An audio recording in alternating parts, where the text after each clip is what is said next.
Корупција. Па не е ни смешно, бе, човече. Корупција, каква корупција, бе? Тоа е начин на живот на македонецот. Види, ние колку има таму сетила?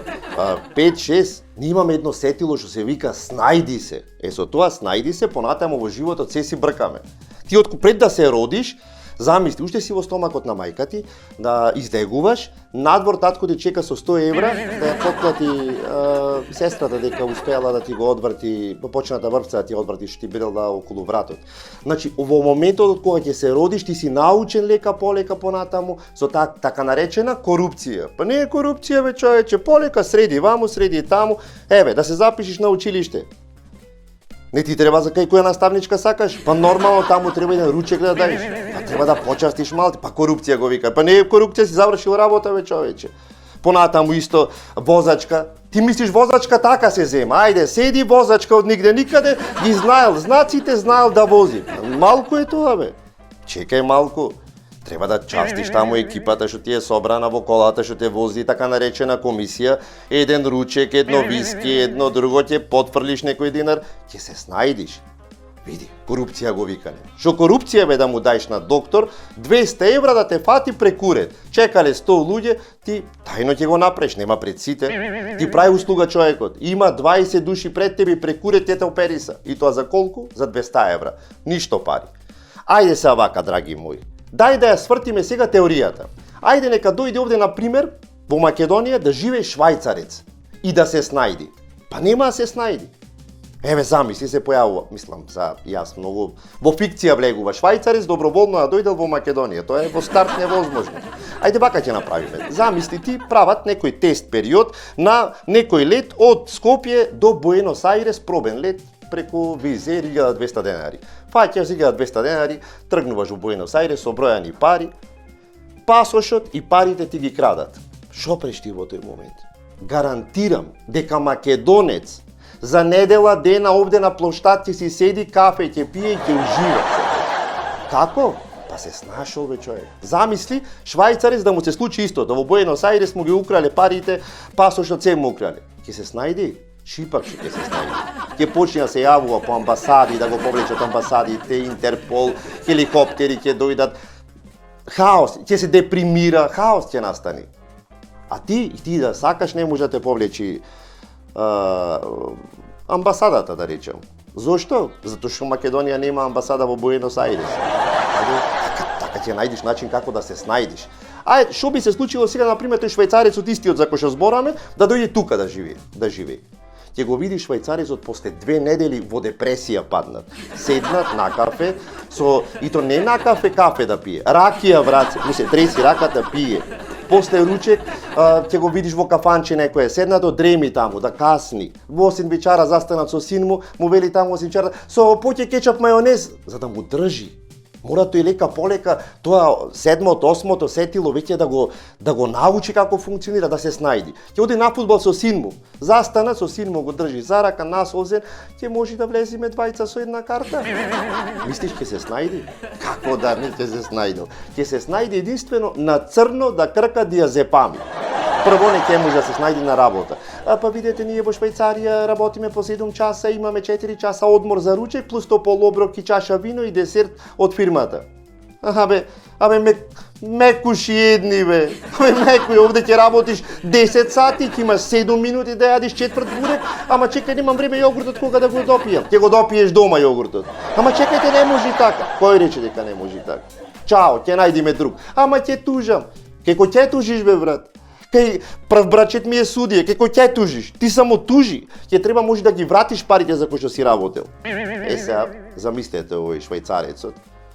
Тоа сакам да ви кажам, драги мои пријатели, дека тоа сетило, тоа нас ни е вродено, како да се снајдиш, корупција го викале. Што корупција, бе, потфрли ваму таму. Замисли го овој што е швајцарецот, во транспорт да влезе. Во Скопје дошло, треба да стигне до Битола, пример, во возот, него. Тоа само во возот кој се кажи, веќе влегува во драма. Ако се начека тој период кога вози. Влегува швајцарецот и директно кај овој што е кондуктерот. Така да го наричам кондуктер, но као се вика. Здраво, извинете, возот за Битола ми е страв да не го промашам? Ми е страв да не го промашам. Не може да го промаши, човек. Еден е возот. Може да нема воз, а да го промашиш, не можеш. Го гледа швајцарецот тој возот натре, османлиски период до декорацијата. Во Швајцарија сигурно учат таму во книгата еве, вака во периодот на османлиите се возеа во возовите и уште во Македонија. И швајцарецот гледа во тој возот, тука се пикаат луѓе, отворени прозорци, хаос, ни топло, ни ладно, дува од сите страни и му вели овој пак на кондукторот. Извини, а сертификат за безбедност има во возот? Сертификат има. Безбедност нема. Кога ќе стигне? Тешко прашање. Тоа никој не го знае. Добро во ред, кога ќе тргнеме? Пак тешко прашање. Може нема ни да тргнеме, кога ти кажам. Види, можда е подобро никогаш да не тргнеме, оти ако тргнеме, може нема ни да стигнеме. Е таа теорија на релативитет. Ајнштајн рекол дека времето е релативна работа. И со тоа докажуваме дека Ајнштајн имал и некои македонски корени. Видете, возот возел 30 км на час. Сега го покачиле на 50 км. Со точакот побрзо возиш бе човек. Тоа е 30 км на час е намерно направено. Ти тргнува за Скопје, студентот си ги заборел теглите, му викаш на твоите брзо, носете ги теглите, сега само ќе тргнува возот. Татко ти почнува да трча, на километар ќе го стигне возот. Во здраво тело, здрав дух, ем слаби, ем битки, ем стигнува таму. Башка може да му фрлиш таму 50 денари на тој машиновозачот, не вози ти 50, вози 20. Па го викале са корупција. Некој да си завршил работа. А швајцарецот само да влези во возот ќе свати кај. Со кокошки на пазар влегуваат, кози продаваат, со точаци, па идем продава паломи, сон чоклет, па се расипил на пола пат возот, се запалила пругата, излегува машиноводачот, почнува да ја гаси пругата, швајцарецот одговорен е, нашите сите гледаме од озгора, швајцарецот излегува оттаму, почнува со камење да мава погнот, швајцарецот овај машиноводачот вика, немојте молам со камење ќе откопаш пругата, ќе не можеме да се вратиме. Да. После, откој ќе се изгаси тој пожарот, 1 сат пауза да одмори возачот. Па нема пруга, па се реди нова пруга, па од Скопје до Битола 8 сати се патувало, National Geographic. Швајцарецот нервите искани, анксиозност, депресија, мобинг, булинг, шамарење, вреѓање, се воедно ќе доживе. Неаме ние македонците тоа седмо сетило, така наречено снајди се или корупција. Замисли што би му се случило на швајцарецот да закажи термин за снимање на клиника. Ова само да го замислиме, дека тој звони на телефон. И некој таму стварно се јавува. Мислам, ова е чиста фикција во старте. Здраво, добар ден, ми треба снимање на магнетна резонанца. Сега почекајте. Да, имаме термин, 14 мај 2027 во 15 часот има термин. Чекама, може е касно тогаш, ако ти е касно имаме во 9:30 сабајлето, ако не е проблем. Сега на швајцарец да му речиш во 2027 да дојдиш, тој ќе чека, брат. Тие се дисциплинирани, точни. Абе со болки ќе се стега, ќе се витка. Уште 4 години нема термин да пропушти, нема шанси, ќе чека, смртта ќе дојде. Ќе го собере, ајде Штраус, камен зикијар, ајде брзо. Абе не, чекај, термин имам за на магнетна. Тука ќе падне на кондиција. Ептен е фикција да замислиш на вистина са, кога ќе размислам, швајцарец доброволно да дојде да живее овде. Абе тие овие мигрантите што беа од Сирија, од Пакистан, тие не ќе да останат тука. Тука на поминување само. Дојди бе брат тука да останеш, да поживееш, ни треба таксисти, ни треба това, знаеш, ние само паметните работи ги работиме. Нема кај, ни треба колку земате плата? 400 евра ние. 400 евра? Абе брат, и вие сте за сона, сајде навам. А ти да треба да средиш за магнетна резонанца до 2027, не само што ќе се снимиш на магнетна, ти му средуваш и на другите да се снимат. И веќе по 50 евра почнуваш да вадиш одлив. Па се повикале корупција. Не е корупција, тоа е втемелено во секој македонец. Да, и веќе не е ни смешно, малку е сериозно.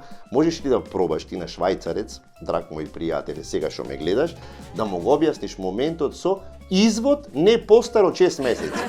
Оди објасни му го концепт. На секој 6 месеци нов извод.